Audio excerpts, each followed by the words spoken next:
Good morning all of you. स्वागत है आपका एक बार फिर से महात्मा गांधी पीजी कॉलेज के ऑनलाइन क्लासेस में। और जैसा कि हमने पिछली कक्षा में बताया था आपको कि इस कक्षा में हम आपको बीए फर्स्ट ईयर का सिलेबस बताएंगे। क्या क्या सिलेबस है आपका, कौन कौन से टॉपिक हमको पढ़ने हैं और कौन कौन से टॉपिक हमको नहीं पढ़ने हैं। हो सकता है, देखिए अभी कोरोना का काल चल रहा है, हो सकता है आपका सिलेबस यूनिवर्सिटी छोटा कर दे, क्योंकि कई कॉलेजेस और यूनिवर्सिटीज़ लगातार कक्षाएं जो है नहीं चला पा रहे हैं, कुछ बच्चे जुड़ नहीं पा रहे हैं।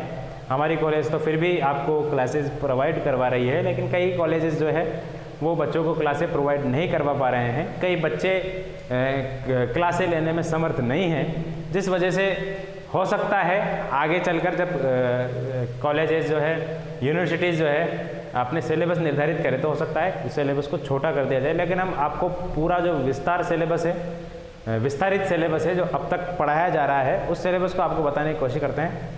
देखिए, आपके जिस तरीके से अभी तक आपने परीक्षाएं दी है, केवल एक परीक्षा आपकी होती थी 12वीं में आपने जो परीक्षा दी है, लेकिन अब आपके 2 पेपर चलेंगे। ठीक है, आपको कुल मिलाकर के बीए फर्स्ट ईयर में 10 एग्जाम्स देनी है। कितनी? 10, जिसमें आपके 4 तो जनरल पेपर होंगे। कौन कौन से 4 जनरल पेपर होंगे आपके? एक तो होगा आपका हिंदी जनरल का होगा, जनरल हिंदी, सामान्य हिंदी, अनिवार्य हिंदी इसको बोलते हैं, कंपलसरी पेपर है ये चारों। इंग्लिश आपका होगा। तीसरे नंबर पर आपका पर्यावरण का होगा, एक पर्यावरण अध्ययन, और एक पेपर आपका होगा कंप्यूटर का। तो ये आपके 4 पेपर तो जो है कंपलसरी होंगे, यानी कि इन पेपर को तो आपको देना ही देना है, चाहे सब्जेक्ट आप कोई सा भी लो, बीएससी करो या कुछ भी करो।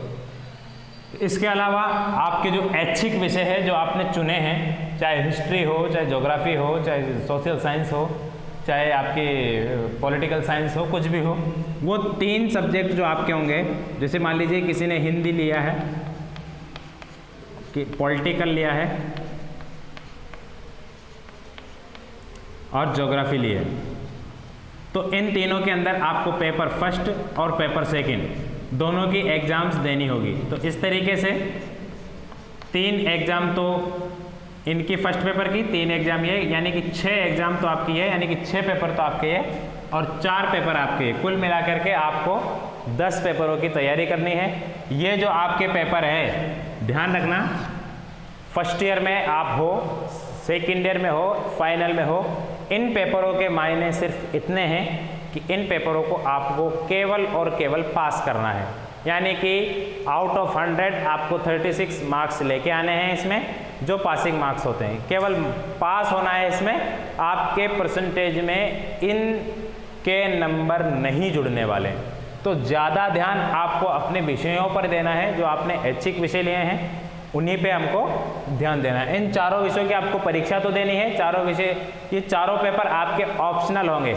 ऑप्शनल समझ रहे हो ना, बहुविकल्पात्मक प्रश्न जिसको बोलते हैं, यानी कि एक प्रश्न दिया जाएगा, 4 ऑप्शन दिए जाएंगे, उस पर आपको टिक लगाना है सिर्फ OMR शीट पर। ये पेपर वैसे इस तरीके के होंगे चारों। बाकी ये पेपर कैसे होंगे? ये पेपर आपके थ्योरेटिकल होंगे, प्रैक्टिकल होंगे। ठीक है, थ्योरेटिकल और प्रैक्टिकल ये पेपर होंगे आपके, तो ज़्यादा फोकस हमको इन्हीं पेपरों पर रखना है। चलिए अब हम बात करते हैं, आपका बता दिया मैंने पैटर्न क्या होता है। देखिए, इनके नंबर आपके मार्क्स में, आपकी परसेंटेज में नहीं जुड़ने वाले बिल्कुल भी। इनके 100 नंबर के पेपर होते हैं दोनों। 100 + 100 कितने हुए? 200। 100 + 100 कितने हुए? 200। 100 + 100 कितने हुए? 200।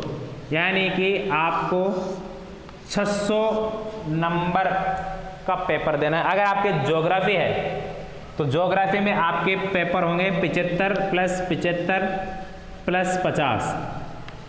ये वाला आपका आंकड़ा रहेगा। दोनों पेपर आपके 75 नंबर के रहेंगे और 50 नंबर का आपका प्रैक्टिकल रहेगा। तो ये परीक्षा का पैटर्न है। ठीक है, अब 75 नंबर के पेपर, 2 पेपर होंगे आपके। कौन कौन से पेपर होंगे? हम ज्योग्राफी पढ़ाएंगे आपको। ज्योग्राफी के अंतर्गत देखिए 2 पेपर कौन कौन से हैं, उन दोनों पेपरों की हम चर्चा कर लेते हैं। पहला पेपर जो आपका होगा वो आपका पहला पेपर होगा फिजिकल ज्योग्राफी। Physical geography. पहला पेपर आपका फिजिकल ज्योग्राफी का होगा, दूसरा पेपर जो होगा आपका geography of Rajasthan, Rajasthan geography. ये दो पेपर आपके हैं, एक तो भौतिक भूगोल और एक राजस्थान का भूगोल, दो पेपर आपको देने पड़ेंगे। अब देखिए बात कर लेते हैं हम सिलेबस की, सिलेबस क्या है क्या नहीं है। तो हम सबसे पहले पेपर 1 जो आपको पढ़ाएंगे हम उसका सिलेबस देख लेते हैं, उसके सिलेबस में क्या क्या है क्या नहीं है, कैसे है क्यों है, देख लेते हैं हम। हमने आपको बताया था फिजिकल ज्योग्राफी के अंतर्गत मानव भूगोल के हमने 2 पार्ट करे थे कल की क्लास में। हमने बताया था एक फिजिकल ज्योग्राफी यानी कक्षा 11, एक कक्षा 12 यानी कि ह्यूमन ज्योग्राफी मानव भूगोल। तो फिजिकल ज्योग्राफी के अंतर्गत मुख्यतः 3 ही चीजें आती है, और 3 चीजें क्या क्या आती है, स्थल मंडल, वायुमंडल और जल मंडल। और जल मंडल के अंतर्गत ही कह दीजिए या फिर इसको अलग से लिख दीजिए जैव मंडल। ये आंशिक रूप से आता है, ज्यादा नहीं आता है, ठीक है। तो ये तीनों चारों चीजें इसमें शामिल की जाती है, मुख्यतः 3 है, चौथा आंशिक रूप से, ध्यान दीजिएगा। अब हम इसका सिलेबस देख लेते हैं। देखिए आपके इसमें 3 इकाइयां चलती है, 3 यूनिट जिसको बोलते हैं। पहली यूनिट में आपके स्थल मंडल है, दूसरी यूनिट में आपके वायुमंडल है, तीसरी यूनिट में आपका जल मंडल और जैव मंडल शामिल किया गया है। अब हम इसका सिलेबस देख लेते हैं क्या किस हिसाब से सिलेबस है। Physical geography paper number 1 BA first year, BA part first, paper 1 physical geography. Syllabus आप लिखिए सेक्शन नंबर 1 यूनिट 1 जिसको बोलते हैं। इसके अंतर्गत सबसे पहले भौतिक भूगोल की परिभाषा, विषय क्षेत्र और उसके उद्देश्य, इनको हम पढ़ेंगे। हम आपका सिलेबस देख के बताते हैं क्या सिलेबस में है। इसमें है definition, scope and development of physical geography. Definition यानी कि परिभाषा, स्कोप यानी कि क्षेत्र, विषय क्षेत्र, और भौतिक भूगोल का विकास, डेवलपमेंट ऑफ फिजिकल ज्योग्राफी, भौतिक भूगोल का विकास, ये हम पढ़ेंगे। फिर इसके बाद है geological history of the earth, पृथ्वी का भूवैज्ञानिक इतिहास, ये दूसरा टॉपिक है आपका। फिर इसके बाद joining of the earth interior यानी कि पृथ्वी की आंतरिक संरचना।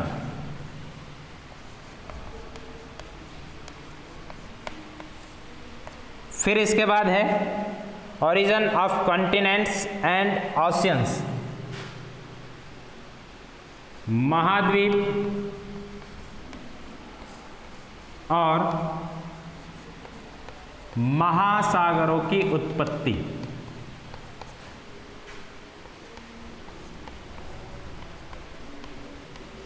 उम्मीद कीजिए आपका सिलेबस कम हो जाए, यूनिवर्सिटी आपका सिलेबस को कम कर दे, हो सकता है ऐसा, चांसेस पूरे हैं। इसके बाद है कॉन्टिनेंटल ड्रिफ्ट थ्योरी, जो आपने पढ़ रखी होगी, इंपॉर्टेंट है ये।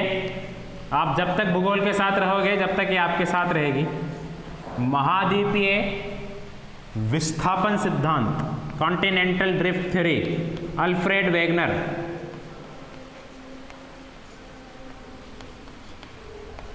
इसके साथ साथ एक चीज और आती है प्लेट टेक्टोनिक, वो भी होगी, बिल्कुल है, और प्लेट विवर्तनिकी।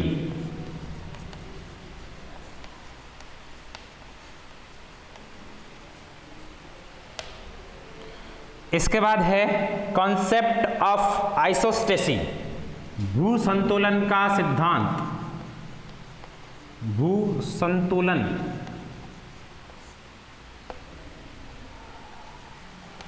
का सिद्धांत किस किस के द्वारा, कुछ विद्वान हैं, उन विद्वानों के नाम लिखिए। प्राट, एरी, होम्स, प्राट, एरी, होम्स और जोली। इन विद्वानों के अनुसार, और जोली, इन विद्वानों के अनुसार भू संतुलन को समझाना है। फिर इसके बाद है आपका अर्थ मूवमेंट, पृथ्वी की गतियां।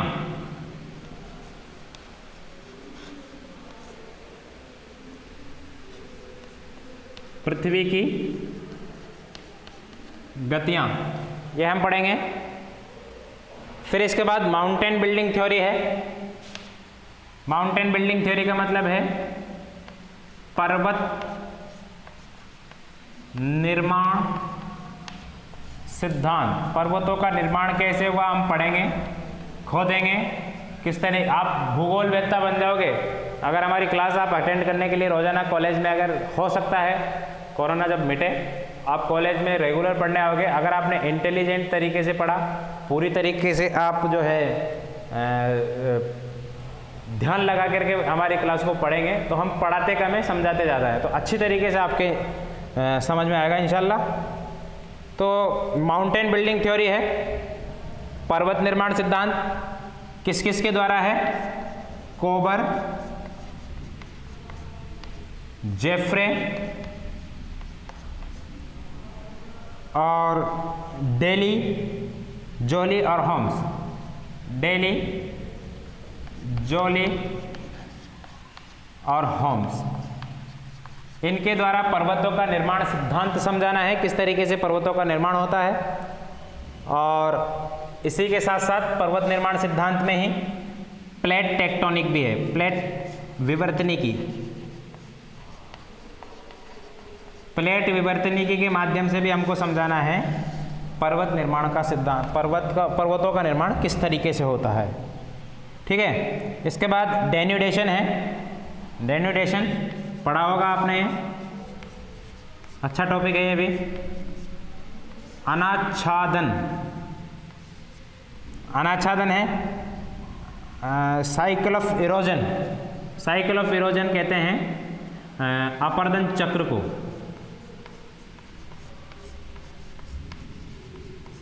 अपरदन चक्र दो विद्वानों के अनुसार है, WM डेविस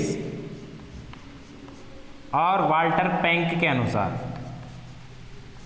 इन दोनों के अनुसार अपरदन चक्र की व्याख्या करनी है। फिर इसके बाद इरोजनल एंड डिपोजिशनल टोपोग्राफी, यानी कि अपरदनात्मक, अपरदनात्मक और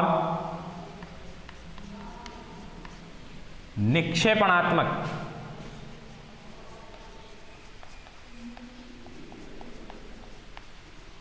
स्थलाकृतियां।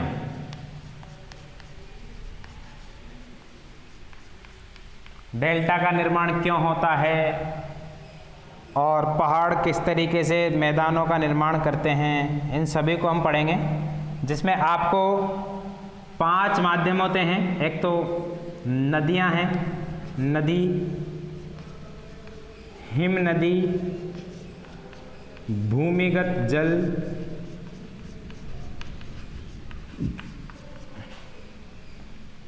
पवन और सागरीय तरंगे, सागरीय लहरें कह दीजिए आप। इनके माध्यम से हमको समझाना है। तो यह आपका यूनिट 1 का सिलेबस है। बहुत बड़ा सिलेबस है ये, बहुत छोटा नहीं है, बहुत विस्तार रूप से हम इसको पढ़ेंगे। और हो सकता है कि आपके 3-4 महीने पहले यूनिट को पढ़ने में लग जाए, क्योंकि बहुत विस्तार से सिलेबस आपका दिया गया है। एक एक टॉपिक को समझने के लिए आपको 2-2, 3-3, 4-4 दिन लग जाएंगे, क्योंकि हम पूरे इसको आसानी से डायग्रामेटिकली तरीके से समझने की कोशिश करेंगे। हम डायग्राम बना करके आपको बताएंगे किस तरीके से जो है नदी स्थलाकृतियों को बनाती है, किस तरीके से पर्वत बनते हैं, किस तरीके से पहाड़ों का निर्माण होता है, किस तरीके से प्लेट विवर्तनिक सिद्धांत है, भौगोलिक अपर्दन चक्र में भी हम आपको समझाएंगे। ठीक है, डेविस और पेंका। तो ये आपका सिलेबस है, इसको आप स्क्रीनशॉट ले लीजिए, इसको हम मिटाते हैं, फिर आपको सेक्शन 2 का लिखाएंगे हम। ये सेक्शन ए है। अब सेक्शन बी वाला हम देख लेते हैं। सेक्शन बी वाला क्या है?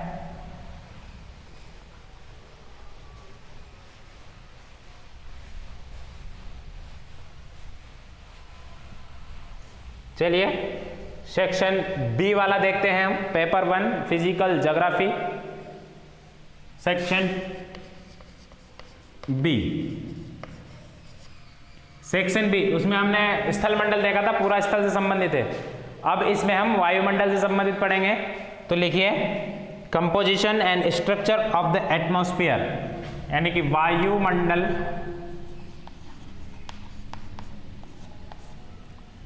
की संरचना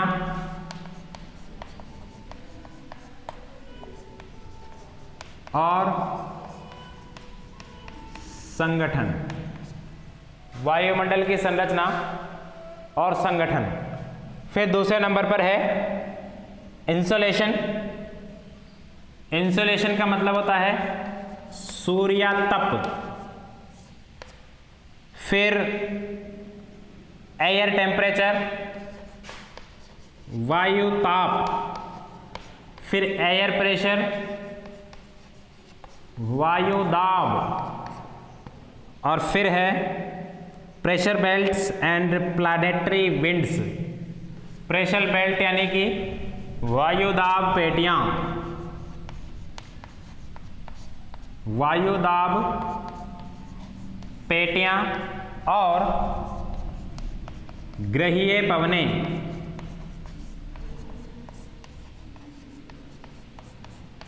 फिर इसके बाद है monsoon and local winds. Monsoon एवं स्थानीय पवनें। सिलेबस नोट कर लीजिए आप। फिर इसके बाद है ह्यूमिडिटी, आर्द्रता। फिर इसके बाद है classification of clouds and precipitation. Classification of cloud यानी कि बादलों का वर्गीकरण।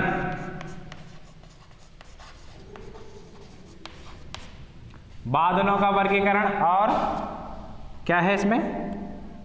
प्रेसिपिटेशन, वर्षा। वर्षा को बोलते हैं अंग्रेजी में प्रेसिपिटेशन। और एयर मासेस, एयर मास कहते हैं वायुभार। वायु राशियां, एयर मास का मतलब होता है वायुभार नहीं, वायु राशियां।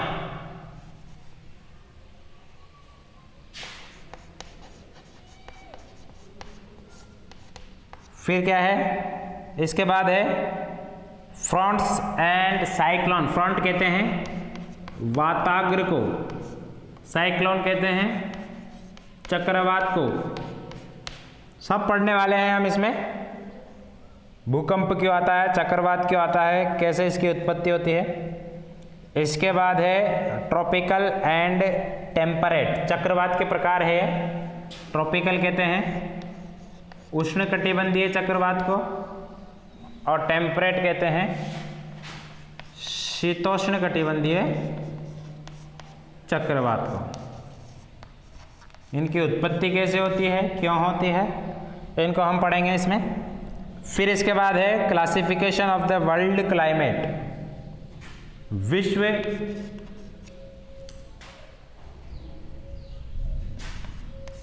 जलवायु वर्गीकरण किस किस के अनुसार? कोपेन और थॉर्नथ्वेट होगा इसमें। कोपेन और थॉर्नथ्वेट के अनुसार। कोपेन और थॉर्नथ्वेट महोदय के अनुसार। फिर इसके बाद है जनरल क्लाइमेट क्लासिफिकेशन, सामान्य जलवायु वर्गीकरण। ये आपका सिलेबस है सेक्शन 2। इसमें हम पढ़ेंगे वायुमंडल की संरचना कैसे होती है, संगठन कैसा होता है, सूर्यताप, वायुताप, वायुदाब, वायुदाब की पेटियां, ग्रहीय पवनें, सनातनी पवनें, स्थायी पवनें, मानसून, बादलों का वर्गीकरण, वर्षा को पढ़ेंगे, वाताग्र को पढ़ेंगे, वायु राशियों को पढ़ेंगे, चक्रवात पढ़ेंगे, शीतोष्ण उष्णकटिबंधीय चक्रवातों की उत्पत्ति कैसे होती है, जलवायु का वर्गीकरण पढ़ेंगे, साथ ही साथ हम पढ़ेंगे सामान्य जलवायु का वर्गीकरण। इसके बाद आखिरी आपका सेक्शन है सेक्शन नंबर सी। इसके अंतर्गत क्या आएगा, इसके अंतर्गत जल राशियाँ आएगी। जल राशियाँ बोले तो समुद्र, समुद्री विज्ञान। सेक्शन सी, सेक्शन सी के अंतर्गत क्या है, इसमें है surface configuration of ocean bottom, Pacific, Atlantic and Indian oceans.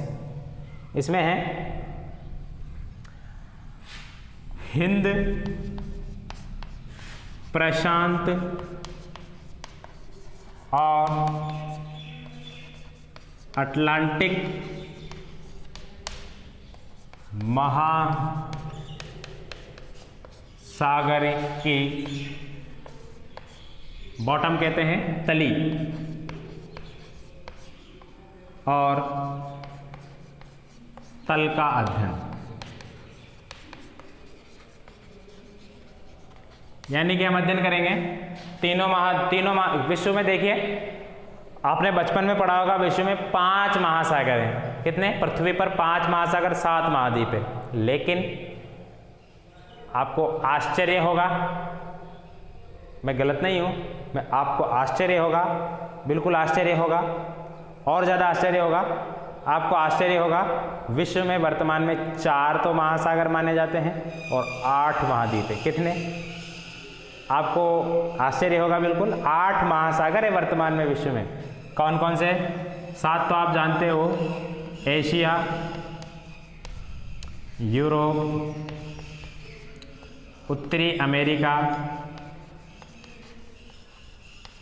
दक्षिणी अमेरिका, अंटार्कटिका, ऑस्ट्रेलिया, अफ्रीका। ये तो आपको मालूम होगा। 1 2 3 4 5 6 7 महाद्वीप का आपको मालूम होगा। लेकिन 8वां महाद्वीप कौन सा आया है? नया महाद्वीप आया है जीलैंडिया। क्या नाम है उसका? जीलैंडिया। इस जीलैंडिया महाद्वीप की उत्पत्ति कहाँ है, कैसे है, क्यों है, इसको जानने के लिए आप हमारे चैनल पर जा सकते हैं। मेरा एक खुद का चैनल है ज्योग्राफी विद रहमान के नाम से, ज्योग्राफी विद रहमान। इसमें आपको विश्व का और भारत का जितना भी भूगोल है, उस भूगोल से संबंधित आपको वीडियोस मिल जाएंगे। इसमें कई सारे हमने वीडियो बना के इसमें डाले हुए हैं अभी। उसमें आप जीलैंडिया के बारे में अच्छे से जानकारी प्राप्त कर सकते हैं। इस चैनल को आप सब्सक्राइब कर लोगे तो हो सकता है आपको नए नए नोटिफिकेशन बार बार में मिलते रहे, नए नए वीडियो आपको इसमें मिलते रहे। ज्योग्राफी विद रहमान में आप जाइए, उसमें ऊपर ही ऊपर आपको मेरा तस्वीर नज़र आएगी कॉट पैंट में, तो वहाँ पर जाकर के आप उसकी प्लेलिस्ट में जाकर के आप जीलैंडिया महाद्वीप के बारे में सर्च कर सकते हैं। जीलैंडिया महाद्वीप विश्व का 8वां महाद्वीप है। विद्वानों ने इसको 2020 में अभी फरवरी या मार्च के महीने में इसको प्रमाणित भी किया है। कहाँ है ये, कैसे है, क्या स्थिति है इसकी, इसको जानने के लिए आप यहाँ पे चले जाइए। द्वीप समूह, प्रायद्वीप, महाद्वीप, अंतरीप, ये इनमें क्या डिफरेंट है। खाड़ी, खाड़ी को अंग्रेजी में कहते हैं बे, और एक शब्द और आता है उसके लिए गल्फ। गल्फ और बे में क्या अंतर है, ये सारी जानकारी आपको बारीक बारीक जानकारियाँ जो है आपको इस चैनल पे मिल जाएगी, ज्योग्राफी विद रहमान। इस चैनल पे जाकर के आप यूट्यूब पे सर्च करेंगे तो आपको मिल जाएगा। ठीक है, तो ये आपको बता रहा था मैं। अच्छा, चार महासागर कौन कौन से देखिए, हमने सबसे पहले पढ़ा है प्रशांत महासागर बड़ा है, अटलांटिक पढ़ा है हमने, हिंद पढ़ा है हमने। इससे पहले हम पढ़ते थे उत्तरी ध्रुव, दक्षिणी ध्रुव, दो महासागर और पढ़ते थे। लेकिन ध्यान रखिए, उत्तरी ध्रुव दक्षिणी ध्रुव दोनों को मिला करके आर्कटिक महासागर कहते हैं। आर्कटिक महासागर उत्तरी ध्रुव के महासागर को कहते हैं वैसे, लेकिन इन दोनों को मिला करके आर्कटिक महासागर करके 4 ही महासागर वर्तमान में पढ़ाए जाते हैं। लेकिन पढ़ने की दृष्टि से इंपॉर्टेंट केवल ये 3 ही है। ठीक है ना, ये 3 ही काम आएंगे, ये इसके कोई महत्व नहीं है, क्योंकि यहाँ पे अधिकतर टाइम पर बर्फ जमी रहती है। तो ये थोड़ी सी जानकारी थी। चलिए, हम अध्ययन क्या कर रहे थे, तल का। महासागरीय तली तो कहते हैं नीचे वाली सतह को, बॉटम को। सरफेस को कहते हैं ऊपर वाले तल को, तल, ऊपर का तल और नीचे की तली। ठीक है, जूते की तली। ठीक है, चलिए, horizontal and vertical temperature of oceans. Horizontal कहते हैं इस तरीके से और वर्टिकल कहते हैं इस तरीके से, यानी कि ऊर्ध्वाधर और उसको क्या कहते हैं दूसरे को, ऊर्ध्वाधर और अनुदैर्ध्य कैसे कहते हैं, क्या कहते हैं उसको, जो भी है, क्षैतिज, क्षैतिज कहते हैं उसको। जी हाँ, क्षैतिज और लंबवत लिख लीजिए आप, क्षैतिज और लंबवत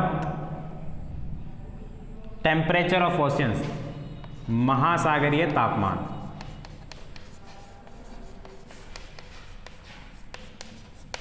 इसके बाद है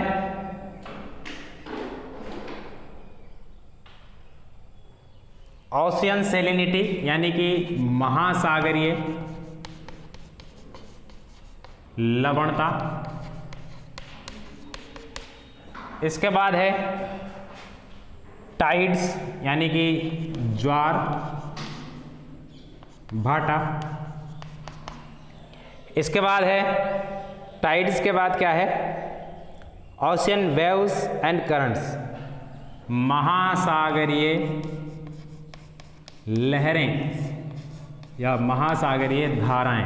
बहुत इंपॉर्टेंट टॉपिक है, बहुत मज़ेदार टॉपिक है, आपको बहुत अच्छी तरीके से समझाएंगे हम।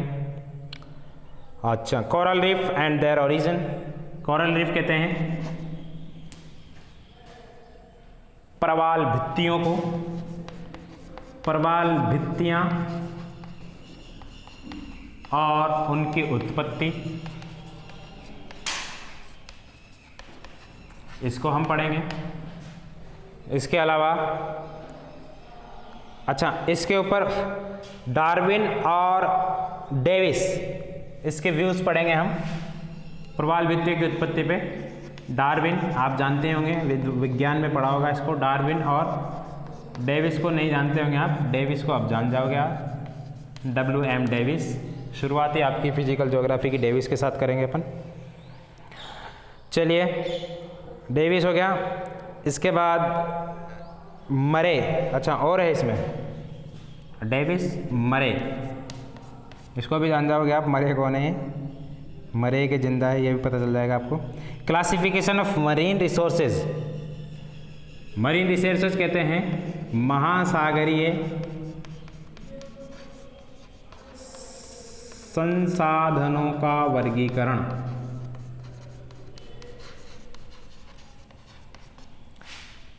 मरीन रिसोर्सेज के बाद आपको बायोस्फीयर। अब देखिए, यहाँ तक आपका जो है ये जलमंडल है। इसके बाद क्या आएगा, इसके बाद जैवमंडल का कुछ पार्ट है जिसमें है आपका बायोस्फीयर एंड इट्स कंपोनेंट्स, यानी कि जैवमंडल और उसके तत्व घटक। फिर उसके बाद है इकोसिस्टम और इसमें कुछ मिसप्रिंट है। इकोसिस्टम कहते हैं पारिस्थितिकी तंत्र को। ये जो मैं आपको सिलेबस लेकर रहा हूँ यूनिराज यानी कि राजस्थान यूनिवर्सिटी का सिलेबस लेकर रहा हूँ मैं आपको। राजस्थान यूनिवर्सिटी की वेबसाइट पे आप जाके देख सकते हैं। इंग्लिश में सिलेबस है इसलिए मैं आपको हिंदी में कन्वर्ट करके उसको बता रहा हूँ। बायोम्स को पढ़ेंगे हम। बायोम या जियोम क्या होता है ये भी आपको समझाएंगे हम। विश्व के कितने बायोम कहाँ कहाँ पाए जाते हैं। और इक्वेटेरियल रेन फॉरेस्ट यानी कि भूमध्य रेखीय फॉरेस्ट यानी कि वन। Monsoon savanna and temperate grassland. Monsoon savanna और